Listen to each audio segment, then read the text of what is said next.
You're listening to Rendezvous with the Writer with Bobbi Jean and Jim Bell, only on LA Talk Radio.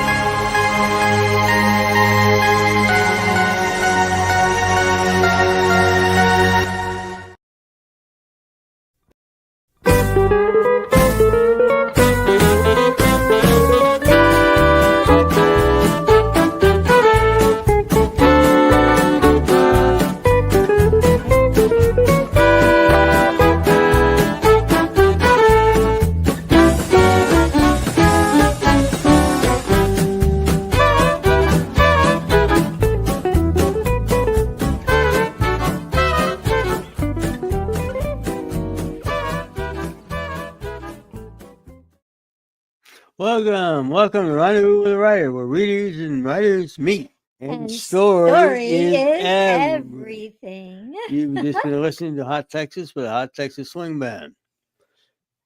What's going on tonight? Oh, we have a full house. We have writers in the studio with us tonight, and we are so excited to have them. And we're going to just bring them on. Please welcome Richard Prosch, curator and editor of the anthology we'll be talking about tonight, Through Western Storms. Hello, Richard. Hello. Hi, guys. And then who's next? Hi. Who's coming on next? We have John D. Nesbitt. And we have John joining us. And here he is. Hello, John. Welcome. And well, hello there. Hey. And who's next? Nancy McCabe. Here comes Nancy McCabe. Hi, Nancy. Hi there. How are you? So happy to have you with us. Great to be here. One more. Yeah, we have one more. Jim Jones. Jim Jones. Jim is kind of a neighbor here in the Albuquerque area. Hello, Jim. Hey, guys. So we're going to just kind of go around the circle quickly. So, Richard, where are you calling us from tonight? Where are you calling in from? So we're calling in from the middle of Missouri, right by the Missouri River. Okay. Do you have snow? We've got a little snow left. Yeah. And John, where are you joining us from? I live in the country outside of Torrington, Wyoming, which is in eastern Wyoming in the Plains country, north of Cheyenne, and we have snow on the ground. And you have snow on the ground. It's probably cold too. Yeah, we have wind. And Nancy McCabe. Nancy, where are you calling in from? I'm in northwestern Pennsylvania, right on the border of New York State and not too far from Lake Erie. So we get lake effect snow, and we're in the mountains, so we have a kind of weird climate. So yeah, we have snow, and it's been really cold. It's been really and the cold. negative numbers. Oh, you've had negative numbers. Oh, that's cold. Yeah. That's cold. And Mr. Jim Jones, where are you joining us from tonight? Rio Rancho, New Mexico, right outside of Albuquerque.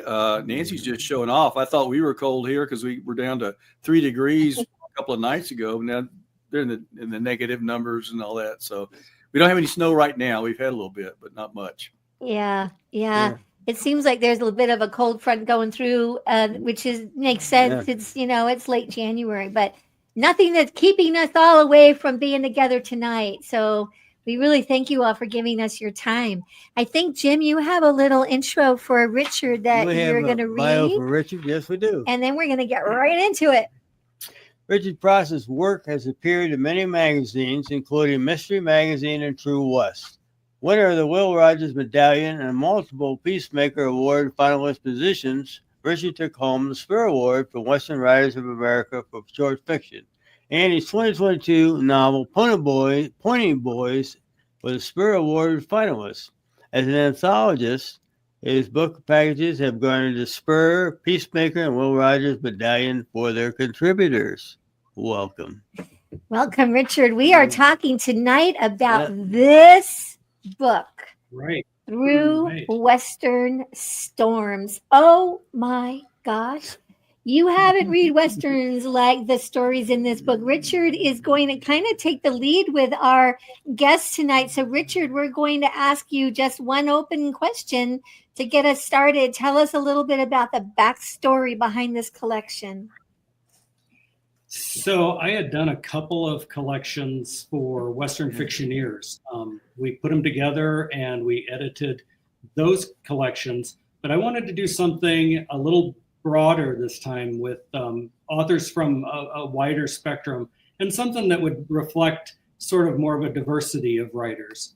I wanted to get more of a literary feel for this, and every writer in this book, every author in this book is an award-winning author, and is also a friend of mine who I've known for quite a while, several years, and I just picked them through invitation and talked to them about the premise of the book, which is through Western storms, right? It's about physical storms, but also inner storms, emotional storms. Any way the writer could define a storm, we wanted to explore that and explore it as deeply as possible. I encouraged everybody to explore it as deeply as they could.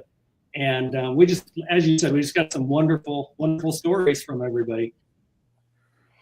Yes, there's nothing in the collection that is like cliche, or that you don't read and go like, oh, here's that kind of story. Each one is just so unique and engaging, and really you can't put it down. We just you could finish a story and then take a breath. If you have time, pick it up and keep going. But you could also finish the story and say, oh, I can't wait till my lunch hour now, or I can't wait to get, back into the reading mode. So, right. Yeah. And each of the stories, I'd like to mention that each of the stories is unique in a way. And I tried to keep it kind of, the term I use is lumpy. I tried to keep it lumpy so that the stories would each be sort of different in a kind of a subtle way. So for example, John's story, which we're going to talk about, White City, is written in first person. It's from a first person perspective of a young adult of a 15-year-old. Whereas Jim's story, which I thought was something that Jim did that was really neat with his story, which is called Go On, it's divided up into chapters. So it's almost like a mini novel. And those chapter breaks, when I got the story, I said, what is this, chapter breaks? But it almost reads like a novel. It's so in depth. Nancy's story is really got a lot of history in it, and the history of a true life character that she's exploring. And she used real live newspaper, like historic pieces from newspapers, to kind of punctuate some of the scenes in the story. So you'll read the historic, the fictional history, the narrative, and then you'll be brought into the real history of the Oklahoma land rush, which is really fascinating. So it's just great different ways that they put together their stories. Do you have a question? Do I have a question? It's like we have a moment. We could ask a question. We can ask a question. Yeah, you can ask a question. Did you give your authors here any particular guidance, a specific word things count? that they had to come up Or with? word count or anything like that? I can't remember if I did. I should have to ask them. I don't remember if I had a word count or not. I think I might have given them a word count, because we didn't want to go too long or too short. But Yeah. just the storms, right, guys? There was a did word they- count. Yeah. I can't remember what it was, but But there was. Yeah. And did you give them a deadline, and did they all make it? Or did somebody Yeah. have to have an extension? No, there were no extensions. Everybody just came in early. In fact, we had all the stories right away. And I think they were all pretty much original stories too. One of the things that I have kind of come to worry about a little bit with anthologies, this is the fourth anthology that I've put together. And I don't want people to just go to their trunk, go to the drawer and pull out an old story and send it. I really would like people to come up with a brand new idea, because usually those are the best that just really jump out at you. And I think everybody pretty much did that. Everybody had a new story that they were excited about and excited to share. Mm-hmm. Mm-hmm. Richard, was there anybody else that you would want to kind of call out that helped to get this collection, not necessarily put together, but get it seen by the publisher, and anybody else that really was a dynamic part of the team? Well, I had worked with Tiffany Schofield, who was an editor at Gale. She was the Western editor at 5 Star before it shuttered, before it closed its doors. And I'd worked with her on Pony Boys, which you mentioned, one of my books. And Tiffany is now the Western editor, or was at the time of Through Western Storms. She was the Western editor at Thorndike, one of the imprints of Gale. And Thorndike does library hardbound copies of large print.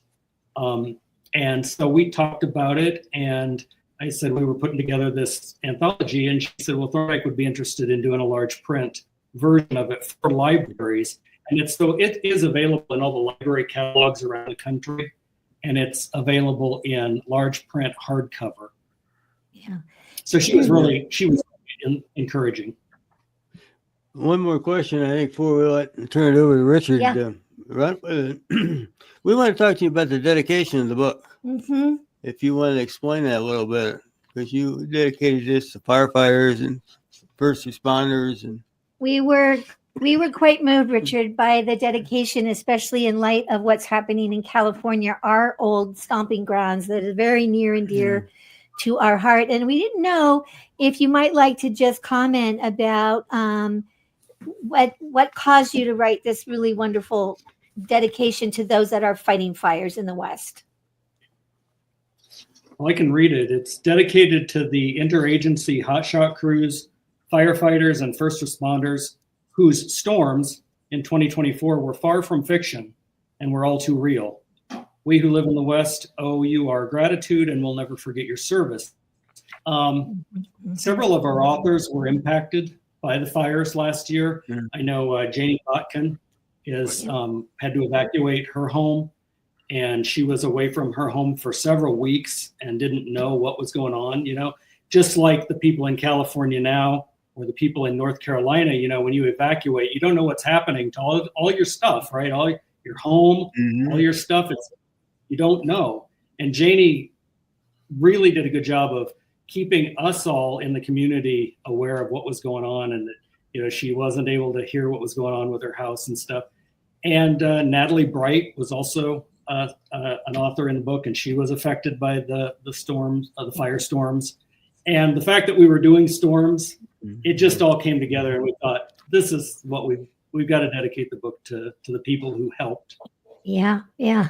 Well, thank you for that, and thank you for sharing a little bit of the backstory. Richard, we're not going away, but we are turning the reins over to you. So if there is some questions and conversation you want to have with this stellar room full of authors here, the floor is yours. Thanks, Bobbi.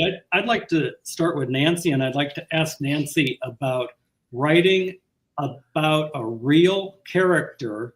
So this isn't a character that you made up. This is a real woman, and her name is Nanita Daisy, and she was a real woman in history who lived in Oklahoma and had a great in a bigger than life kind of way. So could you talk about where'd you come up with the idea to write about her? Yeah, so long ago when I was a freshman in college, I got involved in this project where we were writing about the Oklahoma land openings. And we actually traveled to Oklahoma City and did research at the Oklahoma Historical Society. And I ended up writing a paper that was supposed to be a chapter in a book that was about women in the Oklahoma land openings. And I don't know whatever happened to that. I don't know if the book ever came, to fruition or whatever. But when Rich approached me about this, I thought, well, I kept thinking about that paper, and I don't know where it is. It's probably up in my attic somewhere, but I just said, okay, I think I'll read a little bit about this and see if anything sticks out to me. And the more I read about it, I kept running across references to Nanita Daisy, also who called herself Kentucky Daisy. And what really struck me about her was, there's very sparse information available. But what really struck me about her was that she was considered this hellraiser, which is one of the stereotypes of women in the West. And, someone who was a braggart and brash and outspoken and yet charming, But then, like, a lot of the coverage of her, people, like, the writing I ran across said things like, well, eventually, I mean, she was involved in 3 land runs, basically. But then after that, there's newspaper articles that say things like, well, she got married, but her husband got tired of her and left. And I thought, wait, how did they know that the husband got tired of her? How do we know that she didn't get tired of him? Or, there wasn't something more complicated going on.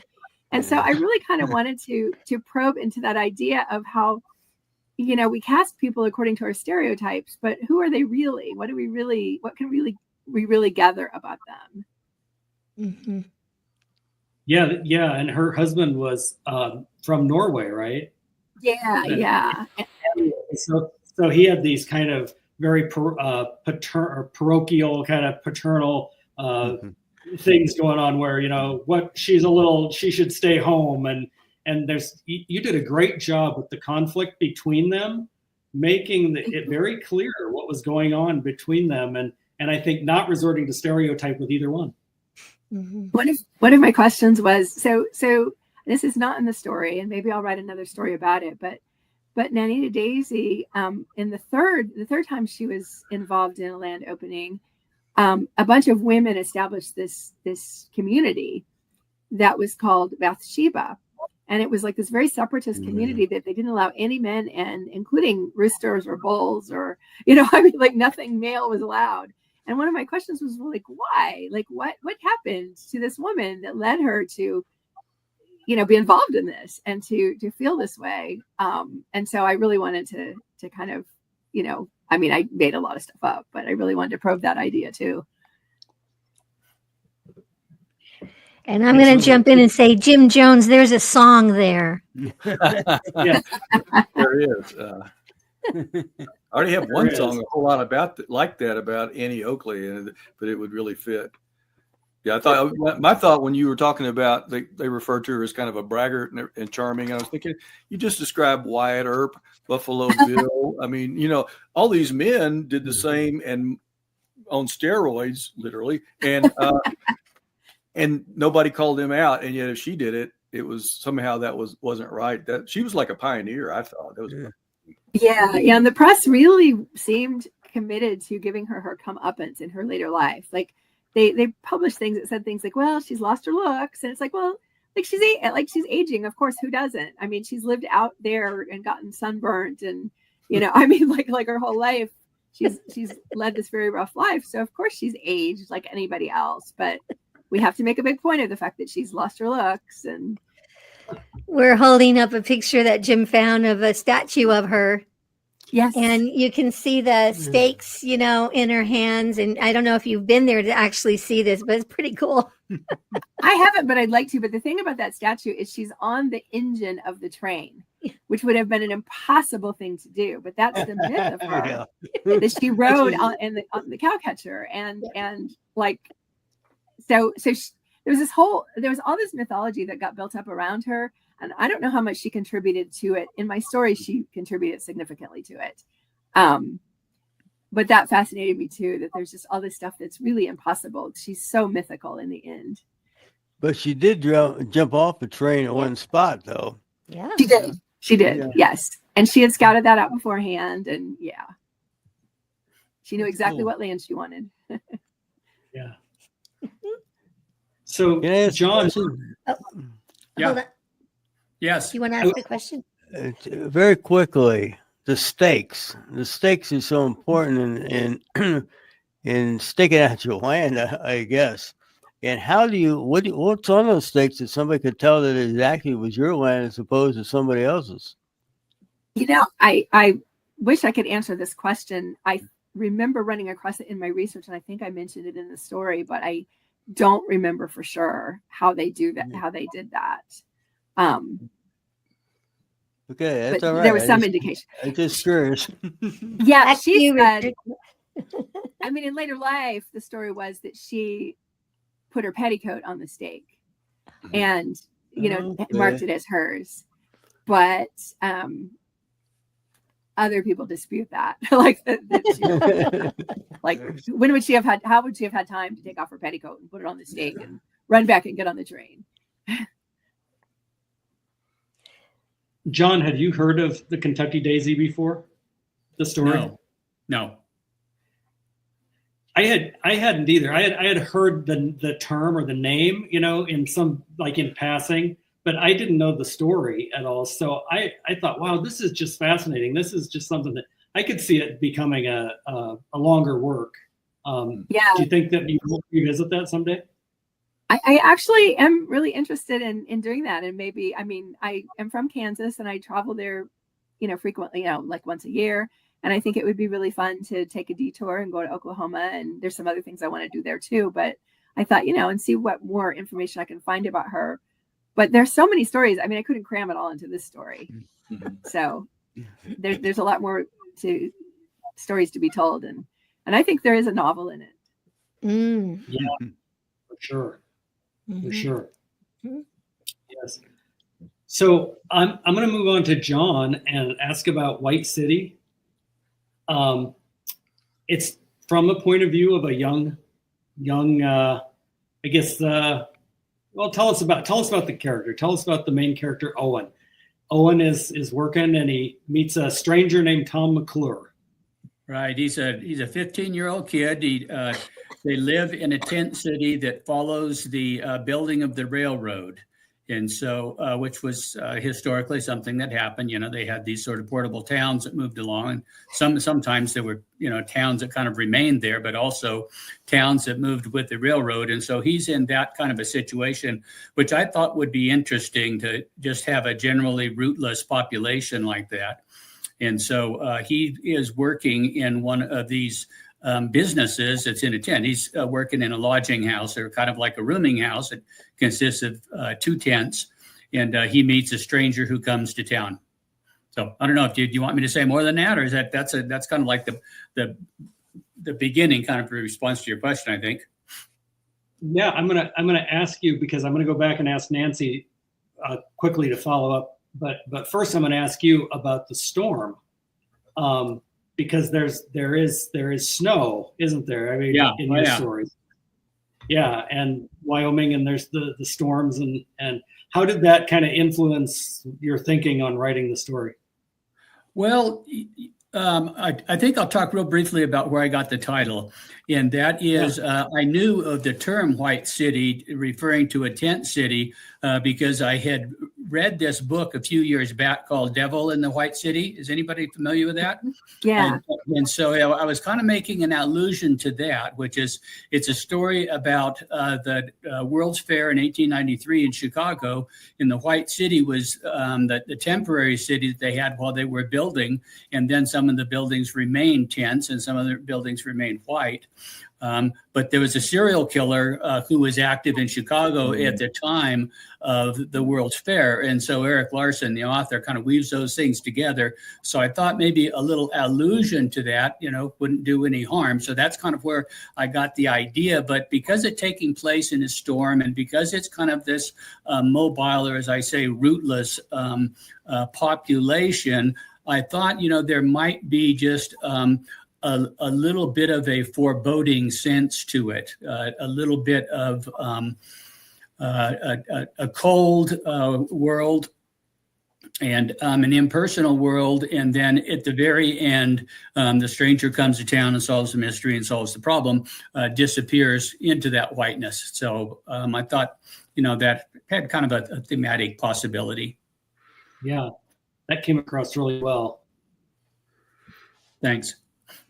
Yeah, Bobbi and Jim, I wanted to say that the stories in the book, besides the diversity of, we talked about the diversity of how they're written, there's a diversity of tone too, in that John's is a mystery. There's a lot of tragedy. There's humor. We've got a couple of stories that are just written, that are just hilarious. We've got something for everybody in this book. Absolutely. Yeah. Yeah. So I was going to just go back to Nancy and ask about the storm. So how did that fit in? I didn't ask before. How did that fit in, the idea of a storm? Yeah. So in my case, it was much more of a sort of emotional or metaphorical storm because of all the sort of stormy relationship that she has with her husband and Yeah. yeah. So there really isn't any. I kept looking through all my research for an actual literal storm, and I never could find one. So, but I just wanted to say about John's. I love that atmospheric, that cold, like there's something weirdly to me, like weirdly suspenseful about it. It was really hard to stop reading it. So, and and also like Jim's was like so sad. So I loved all the different tones and feelings. Yeah, Those Jim. are tough times, out there in that tent city. Can you believe me? How warm can you get those tents?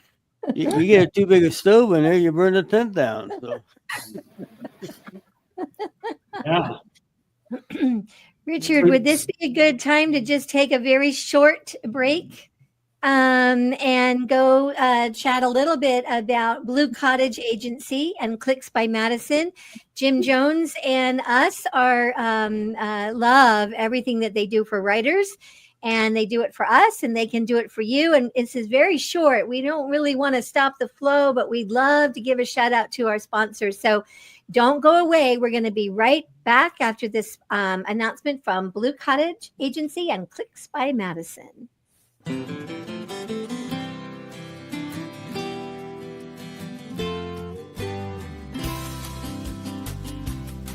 Rendezvous with a Writer is sponsored by Blue Cottage Agency and Clicks by Madison, your author publicity and book marketing team. Experienced, trusted, effective. Contact them today at bluecottageagency.com. Welcome back to Rendezvous with a Writer. We're talking to Richard Pross, John D. Nesbitt, Jim Jones, and Nancy McCabe. Okay, we're back to you, Richard. Back to you, Richard. I just Through want to Western Storms. real quick. The music to that little spot was wonderful. Yeah, did you like that, Jim? I think you had something to do with that, didn't you? Yeah, I wrote that with Bruce Huntington. So, yeah. And we appreciate you giving us the courtesy to use it Sure. for that spot. Thank you always. Okay, Richard, back to you. Well, and for those people who don't know, Jim usually shows up on Facebook once a month. Is it about once a month you show up and do a Facebook Live with your guitar? I do. And I've sent in a few requests a couple of times. So what I requested for this book was something of a storm, a short story about storms. And man, wow, you delivered quite a story. It was deep and compelling and gut wrenching, and yet inspirational at the same time. I thought it was incredibly inspirational at the end. And maybe it's because I grew up around some people that were like that. These are tough Texas Panhandle people. So could you tell us a little bit about your story and where it came from?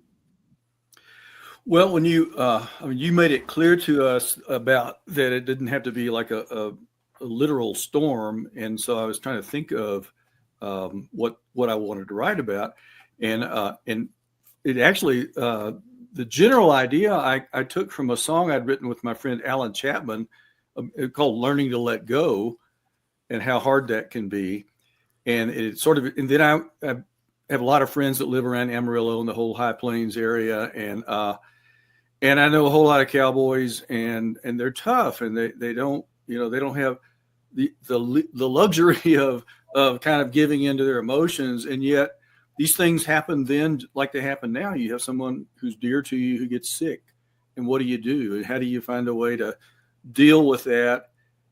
And so that kind of became the model, is that song. And I want to say this. It's funny because you talked about me having chapters in my short story, like that was a really smart thing that I came up with. Rich, I'd never written a short story before. This was my first one. I thought they had chapters. I don't know, just not a lot of chapters. Good. But yeah, and the other thing, I didn't even think about this. This part actually just sort of happened, but there's a pivotal moment in the story where the the cowboy who's just trying to hang on and denying that his wife is ill, encounters a storm, and it's a breakthrough for him in a lot of ways. And it's just a good old panhandle storm that came through when he was riding back to the ranch. And so that's sort of where it came from. And then the notion of just the dignity that people had to just keep going, it's not easy. And that's what they did. And those folks were tough. This was 1890, I think is what this was said.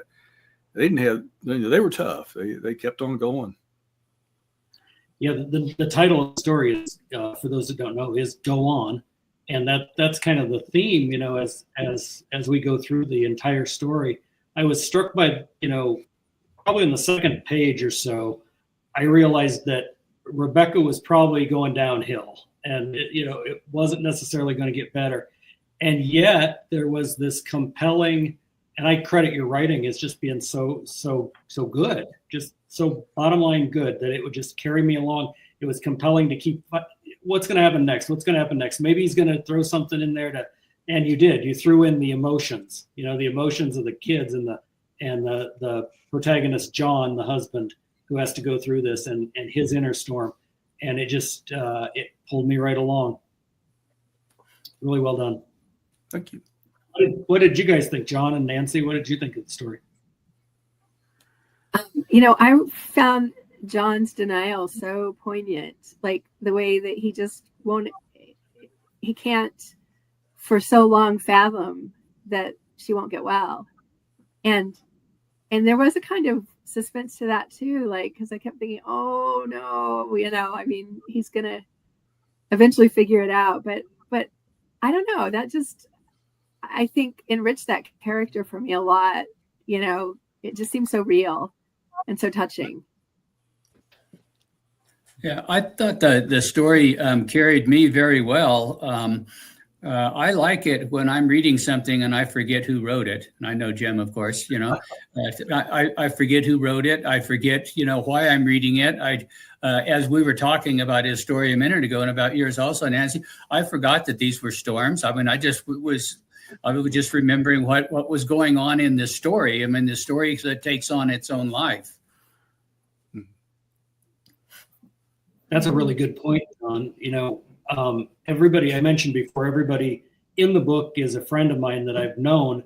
And when I got these stories, I kind of thought, this will be a John Nesbitt story. This will be a Nancy story. And when I got them, and I just kind of mixed them up, I didn't read them in order as they came in. I put them aside in a pile, and then I would read two or three. And I mixed them up. And very often, just as you said, I didn't think about who I was reading. I thought about the story because they were all that good just to pull us in. Yeah.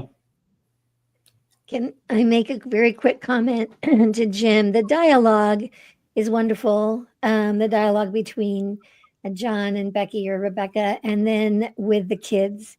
And when they talk about a dress and he remembers a dress of hers.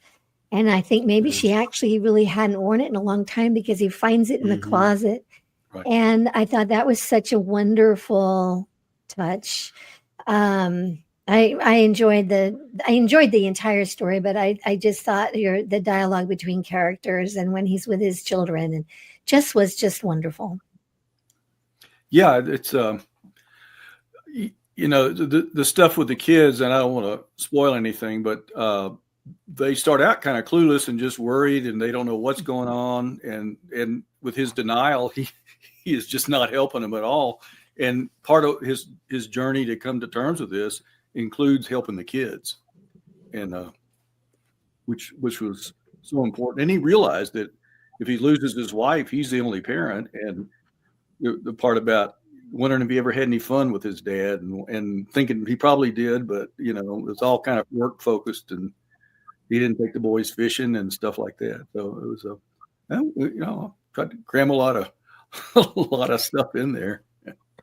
I thought it was a great teaching moment for everybody, is because Edna, because the wife, Becky. Rebecca. See, I'm getting my characters for different stories, But I thought it was a great teaching moment for the two young sons and for the father. Yeah.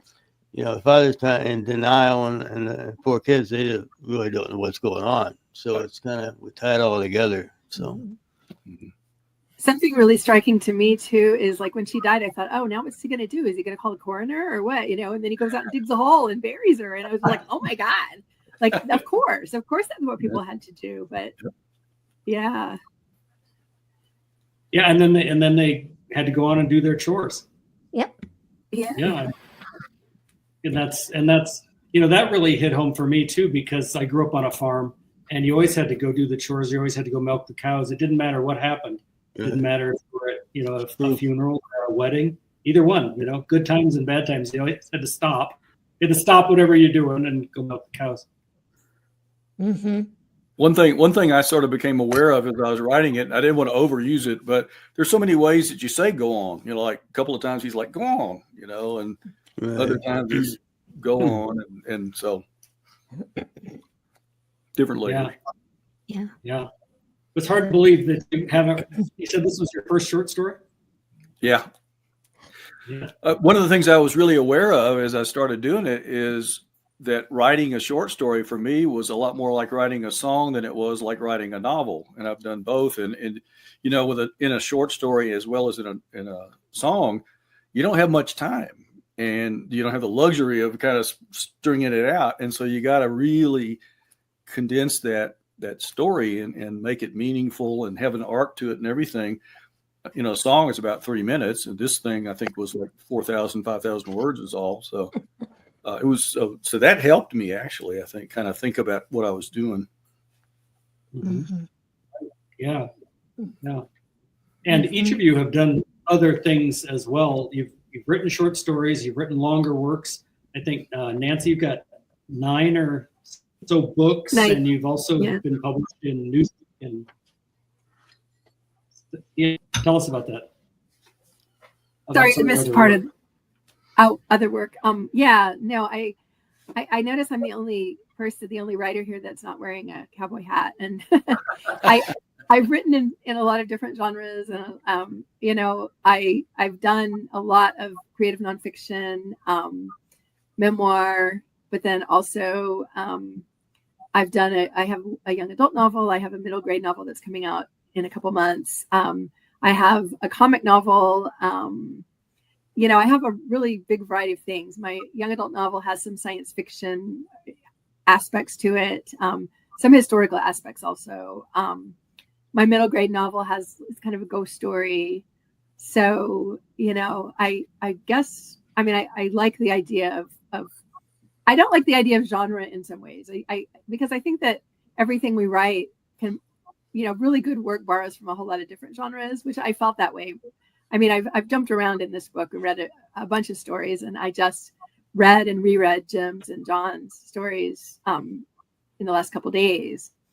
And what I really liked was like there is like this sense of, they all take place in the West and they all have something to do with some kind of storm, but I really just love the idea that we're drawing from a lot of different conventions. Yeah, exactly. And of interest to some of the Western fans out there that follow Rendezvous with a Writer out West, they might be interested to know that you have a historical memoir piece about a literary childhood with Laura Ingalls. Yeah. It's a creative nonfiction book that's about traveling to sites related to children's literature that I loved as a kid, rereading the books from an adult perspective and thinking about that, and then going to various tourist sites. And I went to all the Laura Ingalls Wilder sites in the Midwest, which is where most of them are. One of them is in, actually, one is like 30 minutes from me, and then there's one in upstate New York. But so I went to all these different places and, thought about the ways that they contrast with the way they're presented in the books, right? Which sometimes is a little disappointing, but because they're very touristy. But yeah, I've been very involved with a lot of Laura Ingalls Wilder studies. And of course, she was somebody who was like really groundbreaking with the idea of the Western for kids. Mm-hmm. Yes. So John, how many books have you written? Oh, I don't have an exact count, but it's around. It's more than 50, but it's it's around there.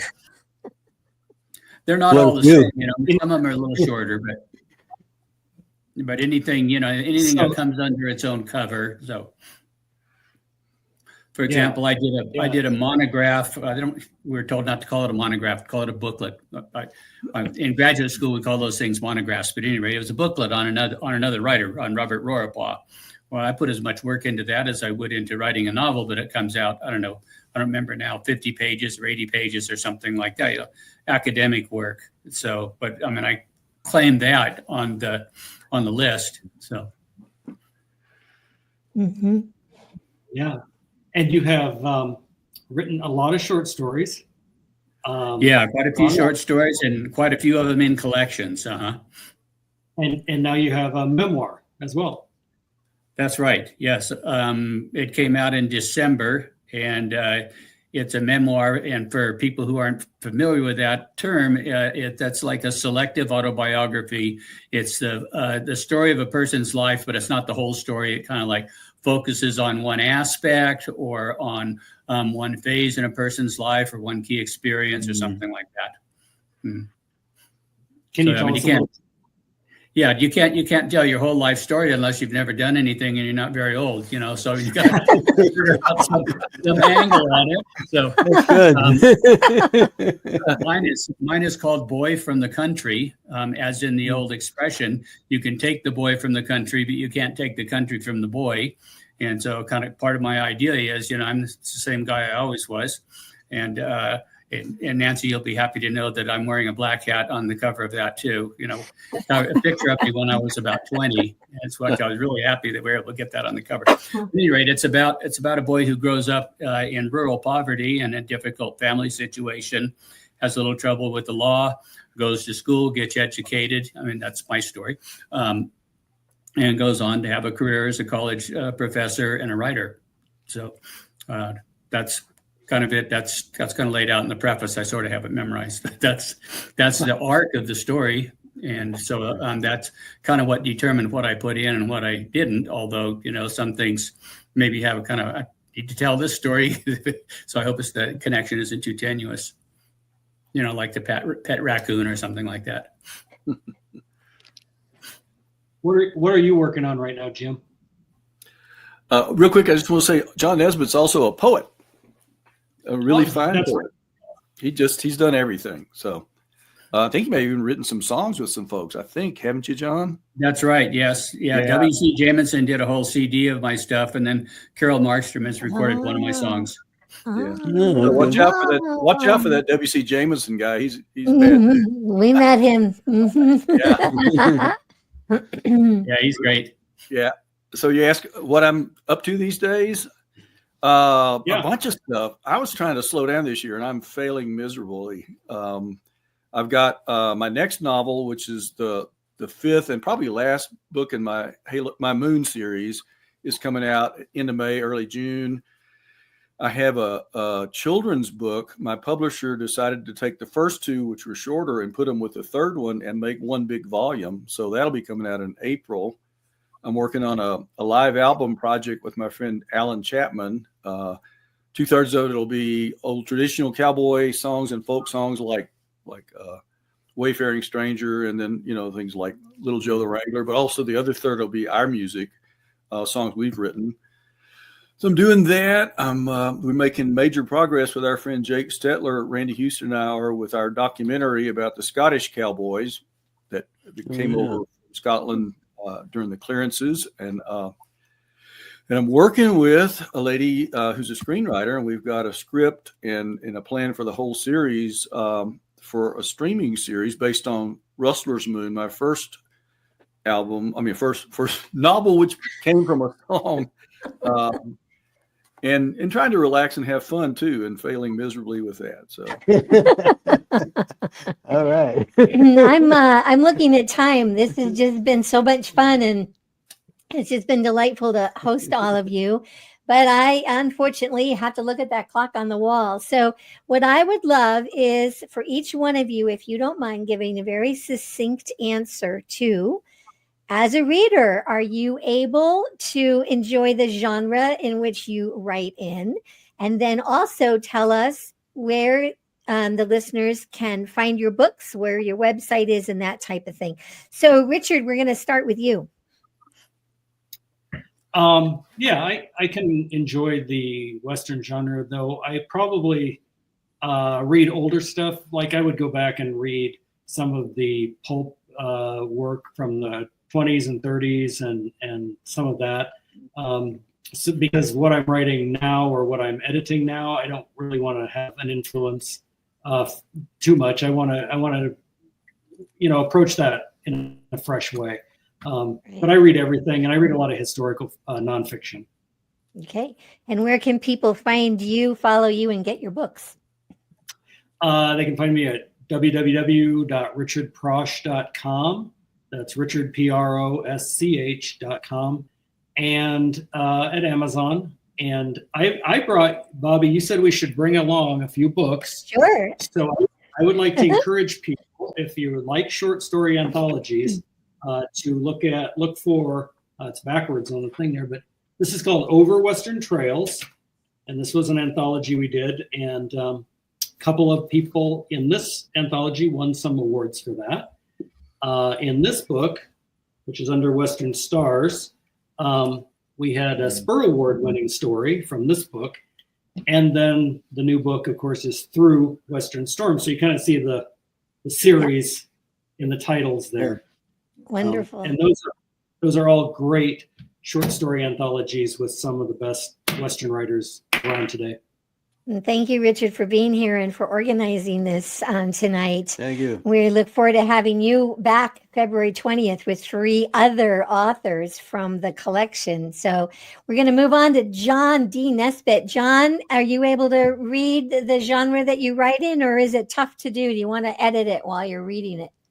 Well, I did my doctoral dissertation on the Western novel, so I have a pretty broad familiarity with it. And so I can read quite a few different things. And when I'm kind of preparing to another writing project, I like to read kind of a scattering of things. And so very frequently I'll read something pretty early. Like I like to go back and read B.M. Bauer. I don't know if you people know her. She was a Montana writer shortly after the turn of the century in the early 1900s. Kind of about the time of Caroline Lockhart also, which I think is a real interesting character. And then I'll read some of the people in the 30s and 40s, like Luke Short and Ernest Haycox. And then maybe I'll read something a little bit more contemporary. And so, but I read it all. I mean, I can't just abandon myself and say, well, let's see what's going to happen next. I'm studying this stuff in in not a really rigorous way, but I'm reading it, and some of it very often I'll read things that I read a long time ago. So maybe I have my notes from then also. So yeah, so I can read it all right. I think if I'm reading something contemporary, present company excluded, but if I'm reading something contemporary, like what contest judging, that's kind of hard sometimes because, for one thing, you get a little bit of sameness. You keep finding things that resemble one another. And then also you're kind of looking for reasons to rank things. And so I think you're automatically going to be, kind of critical that way. Yeah. And where can people find you, John, buy your books and such? Okay, to sort of get information on me, you can find me at my website, www.johndnesbitt.com. And the easiest place to find my works is on Amazon. And if you go to my website, most of those links will take you to Amazon also. But if you go to Amazon and then if you find one of my works there, then if you click on my name, it'll bring up a page with, all the others. Great. And thank you again for being with us tonight. Well, thank you very much. Nancy McCabe, on to you. Yeah, so if I didn't read in the genres that I write in, I wouldn't read anything because I try so many different kinds of things. But I do read voraciously in everything. I agree with John that, I'm always reading like slightly critically. And if a book doesn't grab me in 100 pages, I quit. I'm fine with not finishing something. Yeah. But I do. I mean, I read like in every genre. Okay. So yeah. And where can people find you and follow you? Yeah. So I did bring. This is. I don't know if you can see it. This is my book. There we Vaulting go. Through Time, which is my time travel book for young adults. My book, The Pamela Papers, which is my comic novel. And then my book that's coming out in April, which is Fires Burning Underground for middle grade readers. My website is www.nancymccabe.net. And of course, my books are on Amazon and all those other places. So Thank you. Mr. Jim Jones, we are almost out of time, but we got another moment for you, sir. Tell us where we can find your books and such and music. www.jimjoneswestern.com. It has everything. It has all my books. It has my music. Corey Kretzinger with Midstate Design set it up and did a wonderful job. So anything you need to know that I want you to know about me, you can find. All right. We are so almost out of time. I don't think we have time for the quote, sweetie. That's all right. All right. We want to thank everybody for being with us tonight. Next week, we will have John Goodwin and Emily Goodwin. They are with Galaxy Press. And we will be talking about the L. Ron Hubbard Presents The Writers of the Future 40th anthology. These are contest winners. It's a very interesting collection of stories. So do join us again next week. And I think we're done. I think we say thank you, and we'll see you down the road.